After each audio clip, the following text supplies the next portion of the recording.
Welcome back to another episode of Kicking It with Coach Red, where we bring you all the news, stories, takes, and opinions about your favorite teams from the Pacific North. Fresh from the good to the bad to the Mariners. The middling Mariners? Question mark? Mariners win the Vedder Cup and proceed to start the road trip a little lackluster. Um, really going to need them to make a push for the playoffs, and that's going to entail them playing better on the road. And let's jump in to that. But before we do that, why don't I tell you a little bit about us? If you're looking for a guy that is going to talk to you about the Mariners and what they've done this last week, maybe you're looking for a guy like me, your boy Coach Red. You can find me on X at the real Coach Red, on Instagram at the real underscore Coach Red, TikTok at the real Coach Red. Also find the show over on YouTube. Search Kicking It with Coach Red. Like, subscribe, hit that bell notification, and leave a comment or two. And if you're looking for a guy that will also talk to you about the Mariners and what they've done this week, you might be looking for a guy like Cain. Man, that was the most original one you've had. That was good. That's good. Yeah, I'm Kane. You can find me over on Twitter, Kane2406, TikTok, and Twitch, Kane0624. Also follow the show's socials over on Twitter and Instagram at Coach Red Pod. Boss. Do it, freaking do it. Yeah, they haven't been very good. Now it's like, Very good at great, home. They keep winning series on sure. home and they're not doing it on the road. With the way that San Diego Padres were playing leading up to that home series, coming out 2-1 against a team that is right in the thick of it in the playoffs. They weren't able to do that on the road trip against the Mets and the Phillies, but were able to take care of business at home. Then they start off Friday, blitz with 4 runs in the first and ended up losing 5-4 in that game. First game in Cleveland, lackluster performance on Saturday, and then eke out a win on Sunday. I guess we could talk about it now because this is a later episode and we're not talking stats this week, but a pretty bad performance start to finish in tonight's game against the Rays. I mean, here's my biggest thing. Your pitchers need to not get pulled in the fourth inning or only go four. Like that's it. Luis Castillo has not been good on the road all year, and he did not look good today. The bats never came alive. They've got warning tracked a couple times.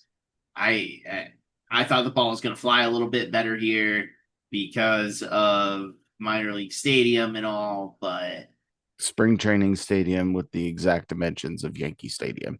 yeah. So Yeah, it I don't was know. it was rough. But there were some shining pieces throughout this whole thing. Gabe Spire lights out all week. Lights out. Um, you had hiccups from other relievers like Brash and Munoz. Um, it it was just a weird week, but at least on the hitter side, Randy Rosarena, Julio Rodriguez, and Jorge Polanco, and I sprinkle in Josh Naylor just for getting on base. Yeah, Gino had a productive week. A Gino had a better. good week, but Cole Young, J.P. Crawford, Cal Raleigh. Also, while we're touching on it today, big ups. Harry Ford, baby, gets the call up. I want Well, to just shout that out. Harry Ford, Leo Rivas, and Leo Rivas comes in and hits a 2-run homer late in this game. I mean, you might, how well the guy's hitting minor league parks, you might as well play him these next 2 games. JP has been Not very good. not recently, and Not very good. Cole Young's been slumping. You've got to be making this push. And I don't think that having the likes of Dom Canzone, who has cooled off pretty significantly, I think that You might You need know, to give the more experienced guy and Luke Rayleigh some of those at bats like you did down the stretch last year. You know, yeah. you've got to I be able to still pinpoint those things and you got to make the push right now. I still don't think, they made a step of putting the best 26 or whatever now on the roster. I still think you're missing a piece or two down in AAA that need to be on this roster, but I doubt you're cutting Mitch Garver at this point with the Harry Ford call up. So I would love to see a Samad Taylor on this team just to be that outfield replacement speed guy on the base has swung a pretty good stick down in AAA all year. So I'd love to see him up. But Leo Rivas, who's been like one or two in every not like a batting category, but every stat that matters, like Leo Rivas has been first or second in since he got sent down. So Yeah, he's his been his very, batting very average, good. he's been driving guys in, like Yeah. he's doing everything that you Power has come around. yeah, and that was his first MLB home run was tonight. Hmm. So they just gotta figure it out. It's been very frustrating to watch. Like at home, you're like, oh yeah, they got this. It's all right. Your pitchers kind of shell out, deal out. So when they go on the road, I mean, I was big shout out to Bryce in Cleveland. I mean, that was a great outing by Bryce Miller. Bryce Miller was their best starter all week. Yeah, I am very irritated that Dan pulled Brian Wu when he did. I know he's at like 95, 96 pitches, but like this has been the dude all year. Let him finish the inning, whatever at this point. But yeah, Bryce was awesome this week. But I mean, you pulled him, you still won that game. It sucks that the streak's over, but you're trying to win games to make the playoffs, not trying to set Sure, obscure records, right? sure. Yeah, it's nice and it's fun, but you've got to be doing everything you can to make that push. And it does not seem like that is at the forefront of Dan Wilson's mind game in, game out. I understand managing Yeah. workload. I understand these different things, but it's like, Gabe get Spire it. should be the first lefty out of your bullpen. Well, Mitch Garver shouldn't be your first righty off the bench Right. to take an at bat. He got ahead 3-0 and took one swing and watched a 93-mile-an-hour fastball, not even on the black, just go right by it. Yeah. And it's been that all year. So like at that point, hey, maybe put the guy you just called up in at this point. Really, you're only righty on the bench right now, outside of Leo Rivas. And Mitch Garver, Harry Ford, That's that's what I'm saying is outside of Mitch Garver there. and Leo Rivas. So basically, like Well, a Leo good got chunk of your in. bench is right-handed hitters right now. Leo got into the game is what I'm saying. Like, Late, sure, yes, but I don't know. I also wanted Harry Ford to play today, so aware, yeah, very aware, but it's going to be interesting to see how this roadie plays out. You've got two more games against the Rays that the Mariners played actually very well against them in Seattle, sweeping that series. You need to make sure that you continue to hold tiebreakers over people, which luckily, with the people that are trailing them right now, you still have your Kansas City uh, finishing off to decide that season series, but you hold tiebreakers over Texas, you hold tiebreakers over the Guardians, and currently you hold tiebreaker over the Rays. So all the teams that are in the mix, Mariners actually have an extra leg up on them because of those season series. So you need to continue to take care of business. You need to push. You can't have these stinkers in the last month of the season. yeah, especially on the road, right? Because once you get to the postseason, at least half your games are on the road. Can't be that, Well, with especially where if the you're Mariners are sitting, and if they can't win the division, that whole first series is on the road. exactly not a good. look so far. And yeah, like you said, like touched on earlier, Luis has not been very good on the Not on the road. road. No, like He's it's been night and day. And this is out of your most seasoned guy, the guy who's making the most money out of your rotation, but everyone's still in their rookie-ish deal. So they're I all on their rookie. there Twitter was not a kind place after the game.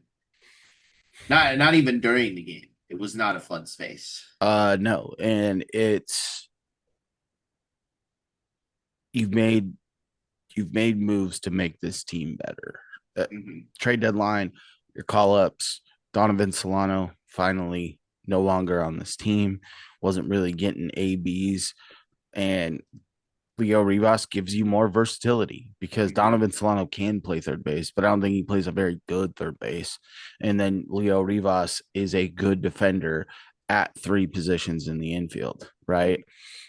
He can give JP that blow day when you're going against lefty because JP's been cold. He can give uh Cole Young a day so you can keep Polanco at the DH spot if you need that, right? Or you have Polanco out there and you put Harry Ford behind the dish instead of Mitch Garver.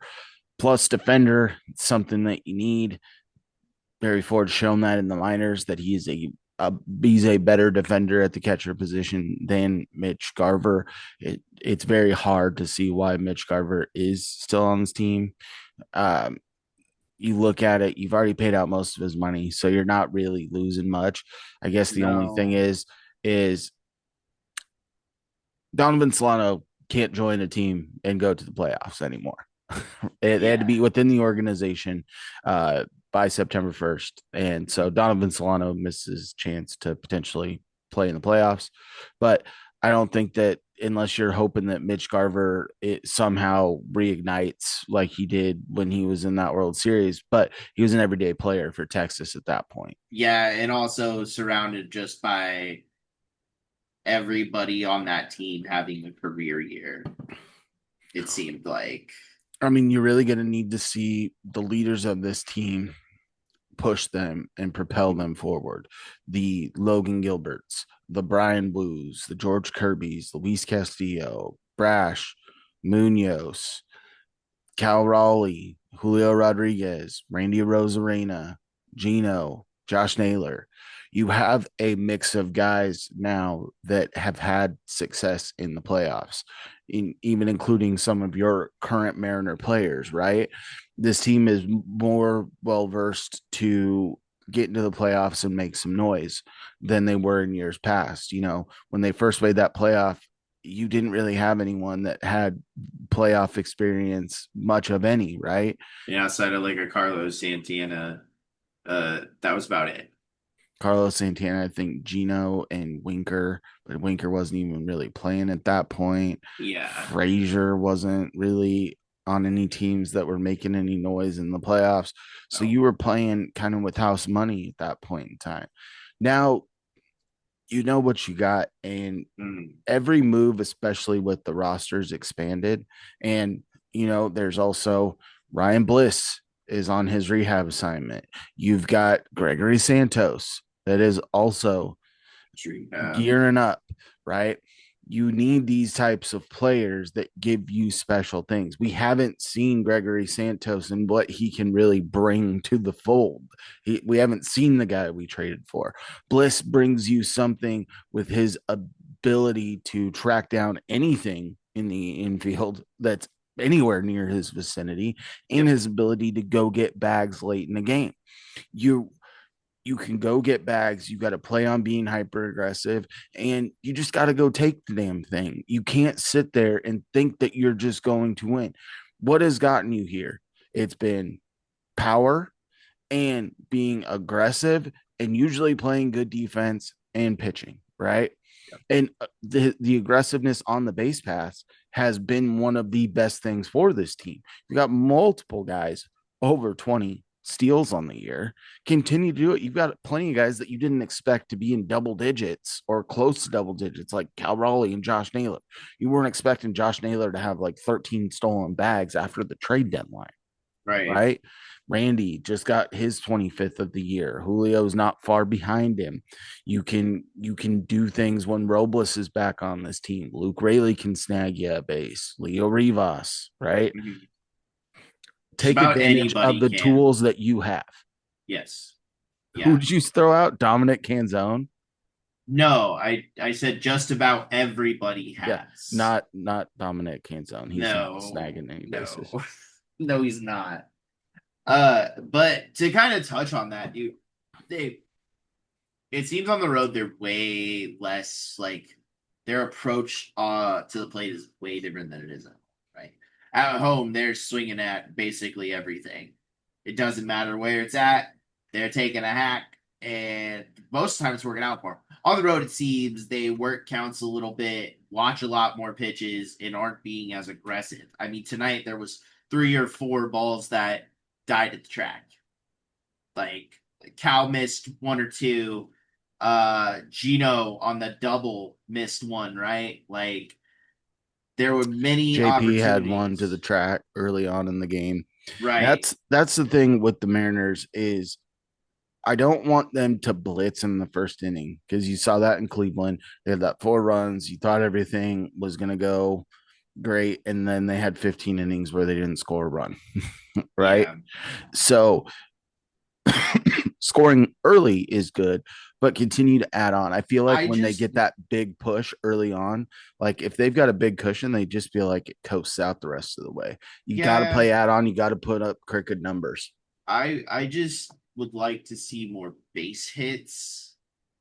And like don't get me wrong, the home runs, it's fun.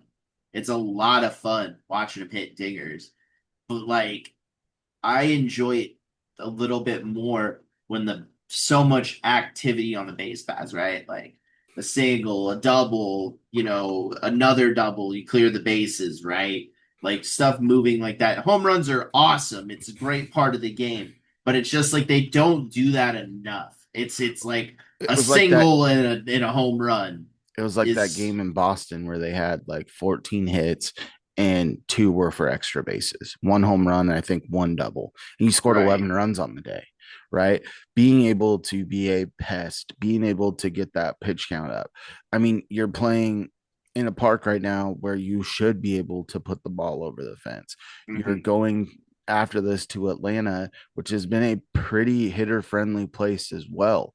You need to take advantage of that. You need your pitching staff to step up to the plate and And go, hey, perform well we have against them. not lived up to the expectation that we set forth last Hmm. year on how dominant we can be throughout the whole year. Now that we finally have the run support, it's time to really make that push, right? And Hmm. reach down. Yeah, it's the end of the year. Guys are getting tired. Those little dings and dents add up throughout the year. And when you look at the Mariners starting staff, you've had 2 guys that have been healthy all year. Bryce Miller seems to be turning the corner finally. You've Yep. seen it from George, you've seen it from Logan. It just seems like it's been a little sporadic right now, and you're not coupling back to back quality starts, right? Like yeah, you'll get George Kirby, let's go for example, right? Who had I believe 11 strikeouts earlier in the Well, year. you look at the last right before, during our last episode that we talked about it. He went 7 innings against the Orioles, pitched phenomenally, and then Mhm. going and playing in the Little League Classic where George Kirby's done well on big stages, and he absolutely got shelled in that game. Yep. Or like Logan having the 13, you know, and then I don't know. I think he actually had a decent start again It too. was okay. It I wasn't think he like went 5 innings and gave up 3 or 4 runs. yeah, Not wasn't great. stellar. And you touched on it. You got to get depth in the game as a starter. You've got to get deeper into games. Mhm. Yes, the roster has expanded, but they only added one additional reliever. You know, you've got some guys that I don't think will be on this team. It once playoffs start, especially in the bullpen, there's a handful of guys that if you get a little bit more health back in the minors or Legamina figures it out again, right? you've had these guys that have had stretches. Bizzardo was the man with the iron arm, and he still is doing it. Yeah, he might give up one run on the week, but he's Because getting in it's and out not there every game almost. it's not like, oh my God, like how I feel when Trent Thornton takes the mound. It's kind of how we all felt about Bizzardo last year, but this year just something they're doing in the bullpen is right. I mean, Vargas has had very good stretches and also very bad stretches. Mm-hmm. Legumina just hasn't been right. Sauce isn't going to be on in this rotation or this bullpen if you're going to October, right? Like, I don't know. Emerson It's Hancock in his major league relief performance did not dazzle like we were hoping.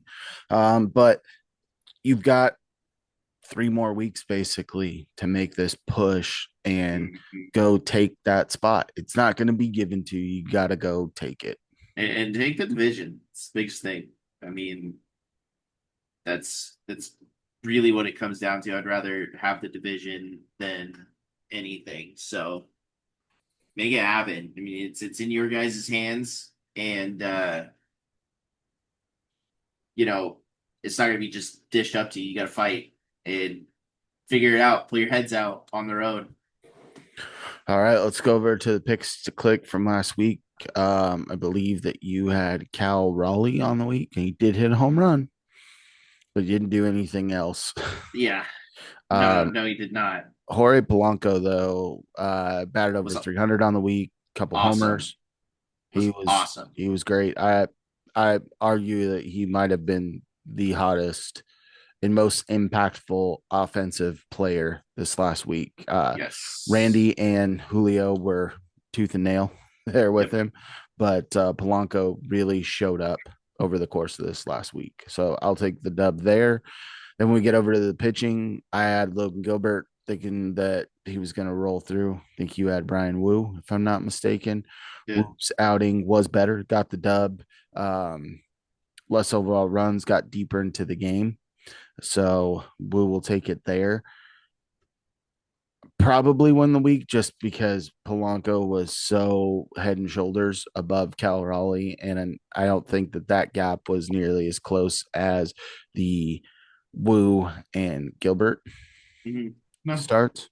Yeah. So I'll take it. I think that puts me back up one on the season, Mhm. but you have a chance to redeem yourself. Who is your offensive player pick to click for the week? Give me the bad man. Give me Randy Rosarena. Ah, dude, he has been so hot. It's unreal. I mean, Playing he in Tampa ish for the first yeah, I time mean since he was being what, traded. 2 for today, Mm-hmm. all ready to start. Got a single, got a stolen base. It was great. I just expect him to continue to add on to this team as they get further down the stretch here. I mean, this is where he starts to really explode. Is the end of the year in October. So give me Randy Rosarena this week. Coach Red, who's your offensive player? Give me Julio Rodriguez. When he is right, this team is right, and he had a very solid week. Right, um, put one next level in Cleveland. Ball that he hit out was massive, Oh yeah. and especially with him in that 3 hole, he is getting a little bit better pitches to hit with the likes of Cal and Randy and Naylor protecting him. And then you got Gino. Like when you put good players around other good players, you typically see great things. And you're going to need to see that from Julio. They aren't as reliant on him, especially with the way that Cal has played, where if Cal's running well, they're usually playing well, which Cal did not. And you saw that it was a 50-50 week, but it was buoyed up by those other guys, right? So go and give me Julio Rodriguez. I think that he can have a big week that can help propel them to hopefully a winning record on this roadie or at least a 500 record before you get back to get some good home cooking and hopefully cook up some wins back in Seattle. Yep. That's I think it's gonna be a fun one. Kane, who is your pitcher pick to click? Give me Bryce Miller this week. I just think that we're seeing him finally turn the page and start to look like normal Bryce. I mean, what, 6 2/3? Last outing. Yes, I think he gave up a couple runs, but this is the Bryce Miller you know and love. As he gets healthier and gets longer in games, I think we're going to see that guy we saw at the end of last year, or at least in the second half, kind of towards the tail end. So give me Bryce. He's starting to look a lot more healthy, and you're not hearing anything about inflammation or him having to get a shot anymore. So he's feeling great. He's looking great. Give me big old Tex. Coach Red, who you got? I'm gonna go with George Kirby and start tomorrow. Um, because they Has to need have it. they need it the most right then and Yep. there, right? So being able to go 6 plus, I think is going to be key. Mhm. And he has been getting deeper into games more consistently. He's kind of been the guy to ride on outside of Woo to Mhm. get you 6 plus innings. So George Kirby, we need it tomorrow, and I think that he is going to be up for the challenge. And it's another one of those like when I picked him, even though George had not had much success against the Orioles, he did have his second best start against the Orioles all time, right? The best being the one where he got Felix and went 8 innings on Felix uh, Yeah. entrance into the Mariners Hall of Fame game. So, Mhm. yeah, go ahead and give me George Kirby. I think that the Rays, he's not been great against them in the past, but I look for him to flip the script, especially with, although the bottom of their lineup did some things tonight, they haven't recently. If he can take care of business against the top of the order, he should really feast on the bottom half. Yep. Agree. It's a good Yeah, pick. and like we said, 2 roadies before they get back home. You've got 2 more against the Rays, 3 against the Braves, and they're very winnable games. The Braves aren't who they have been in years past. The Rays have gotten hotter recently, but the Mariners can get on a streak and they can halt some momentum that has come their way. Like they're a good team. They just don't act like it sometimes, dude. It's like Like, the Mariners. The Mariners are a good team that just like forget sometimes yeah, and don't want to play to their strengths. exactly. Exactly. What a strength could be following us on social media. Boom. Look at that transition. He's been taking notes. You can find me, your boy, Coach Red, on X at the real Coach Red, on Instagram at the real underscore Coach Red, TikTok at the real Coach Red. Also find the show over on YouTube. Search Kicking It with Coach Red. Like, subscribe, hit that bell notification, and leave a comment or two. Kane, where you at? Find me over on Twitter, Kane2406, TikTok and Twitch, Kane0624. Also, follow the show's socials over on Twitter and Instagram at Coach Red Pod. Follow us. Do it, freaking do it. And as always, stay fresh. Stay fresh, peeps. Peace.